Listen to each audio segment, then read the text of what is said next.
Hi friends, today special వచ్చేసి నేనైతే egg fried rice అయితే చేశానండి. నైట్ మిగిలిన అన్నంతోనైతే ఉదయాన్నే బ్రేక్ఫాస్ట్లోకి అయితే చేశానండి. ఇదే విధంగా మీరు వేడి అన్నంతో కూడా లంచ్ బాక్స్లోకి చేయండి. పిల్లలు అయితే చాలా ఇష్టంగా తింటారండి. ప్రాసెస్లోకి వెళ్ళిపోదాం, చూసేయండి. Welcome to చిన్నాలాగ్స్.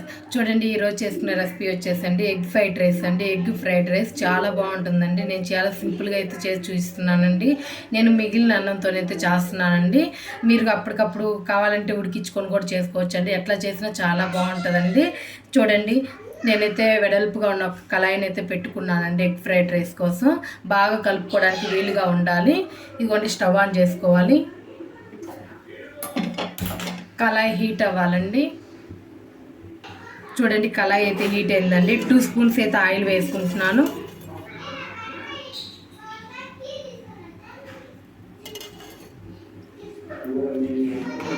ఆయిల్ బాగా హీట్ అవ్వాలి. చూడండి, ఆయిల్ అయితే హీట్ అయిందండి. నేనైతే ఒక 3 ఎగ్స్ని అయితే వేస్తున్నానండి. చూడండి, 3 ఎగ్స్ని అయితే ఇట్లా పగలగొట్టి వేసుకుంటున్నాను.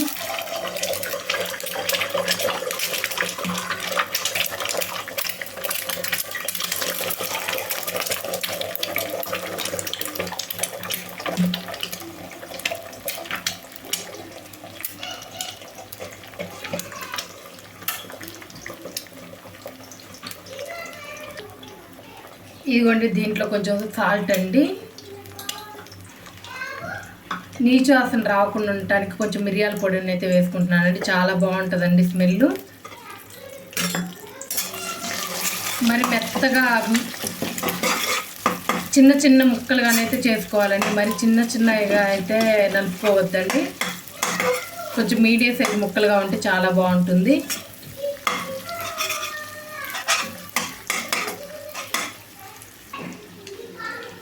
చూడండి, ఎగ్ అయితే బాగా ఉడికిందండి. ఇట్లా ఉడికితే సరిపోతుంది. పక్కకైతే తీసేసుకొని పెట్టుకుందామండి. ఒక ప్లేట్లోకి అయితే తీసేసుకుందాం.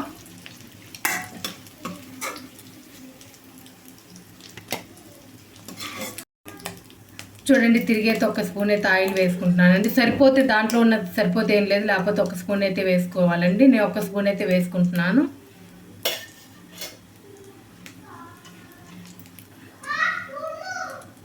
ఇదిగోండి, ఎల్లిపాయ ముక్కలు, పచ్చిమిరపకాయ ముక్కలను అయితే వేసుకుంటున్నానండి. చిన్నగా కట్ చేసుకోవాలండి. ఎల్లిపాయ ముక్కలు, పచ్చిమిరపకాయ ముక్కలను అయితే వేసుకుంటున్నాను. బాగా వేగాలి.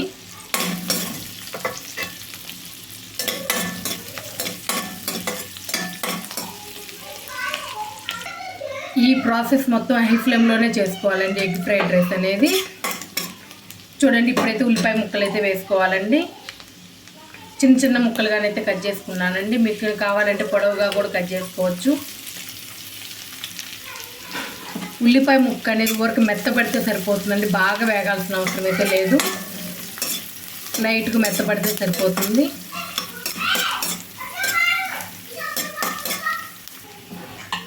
ఇదిగోండి, ఇట్లా మెత్తపడితే సరిపోతుంది. ఇదిగోండి, కట్ చేసి పెట్టుకున్న బీన్స్ ముక్కలండి, క్యారెట్ ముక్కలండి, మొత్తాన్ని అయితే వేసేసుకోవాలి. 1 సెకండ్ పాటు వేయించుకోవాలి. ఇదిగోండి, క్యాబేజీ అండి. కొంచెం ముక్కనైతే తీసుకున్నాను. హై ఫ్లేమ్లోనే బాగా వేయించుకోవాలండి.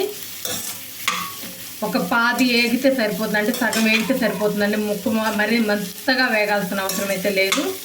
ఒక సగం వేగితే సరిపోతుంది. క్యాప్సికమ్ ఉన్నా వేసుకోండి, చాలా బాగుంటుంది. నా దగ్గర లేదండి క్యాప్సికమ్, ఉంటే వేసుకోండి, చాలా బాగుంటుంది. నేను క్యారెట్, బీన్స్, క్యాబేజీ అయితే వేసుకున్నాను. ఇదిగోండి, వేగడానికి కొంచెం సాల్ట్.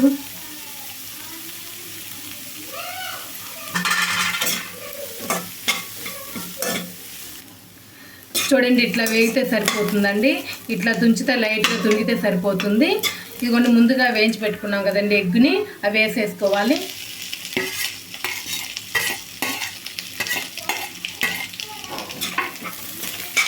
ఒకసారి బాగా కలుపుకోవాలండి. ఇదిగోండి, మిగిలిన అన్నం అని చెప్పాను కదా, నా అన్నం అయితే వేసేసుకుంటున్నాను.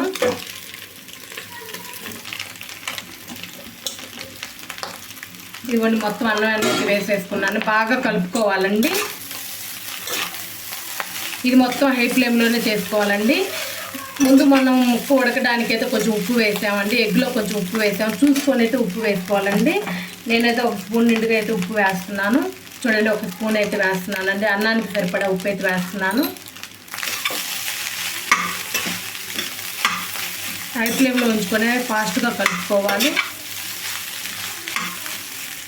చూడండి ఇట్లా బాగా కలుపుకున్నానండి. 1 స్పూన్ అయితే మిరియాల పొడి అయితే వేసుకుంటున్నానండి. చాలా బాగుంటుందండి మిరియాల పొడి. ఆల్రెడీ పచ్చిమిరపకాయలు వేసుకున్నాము, చూసుకొని అయితే మిరియాల పొడి వేసుకోవాలండి. ఒకసారి బాగా కలుపుకోవాలి. ఇప్పుడు సాసెస్ యాడ్ చేసుకుందాము. చూడండి 1 స్పూన్ అయితే గరం మసాలా అయితే వేస్తున్నానండి.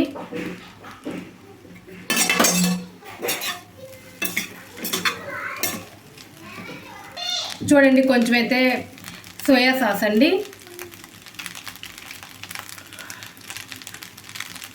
కొంచెం అయితే సోయా సాస్ అయితే వేసుకుంటున్నానండి.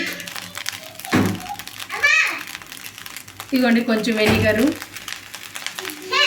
బాగా కలుపుకోవాలి.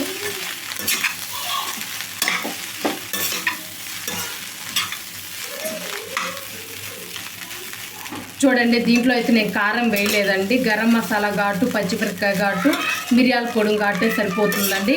నేనైతే కారం అయితే వేయలేదు. చూడండి మీకు ఇష్టమైతే వేసుకోండి, నేనైతే వేయలేదండి. ఇట్లానే చాలా బాగుంటుందండి, చాలా స్పైసీగా చాలా బాగుంటుంది. నేను చేసిన విధంగా అయితే ఒక్కసారి చేయండి. ఇదిగోండి పైన కొంచెం కొత్తిమీర అయితే చల్లుకోండి, చాలా బాగుంటుంది. ఇంకైతే స్టవ్ అయితే ఆపేస్తున్నానండి. ఇట్లా చేయండి, చాలా బాగుంటుందండి ఎగ్ ఫ్రైడ్ రైస్. మిగిలిన అన్నంతోనే చేయొచ్చు, వేడివేడి అన్నంతోనే చేయొచ్చు అండి. ఎట్లా చేసినా ఇట్లా ఒకసారి అయితే చేయండి, పదే ఇట్లనే చేస్తారండి. అంత టేస్టీగా అయితే ఉంటుంది ఎగ్ ఫ్రైడ్ రైస్. నా వీడియో కనుక నచ్చినట్లయితే లైక్ చేయండి, షేర్ చేయండి, కామెంట్ చేయండి. ప్లీజ్ సబ్స్క్రైబ్ చేసుకోండి. Thank you.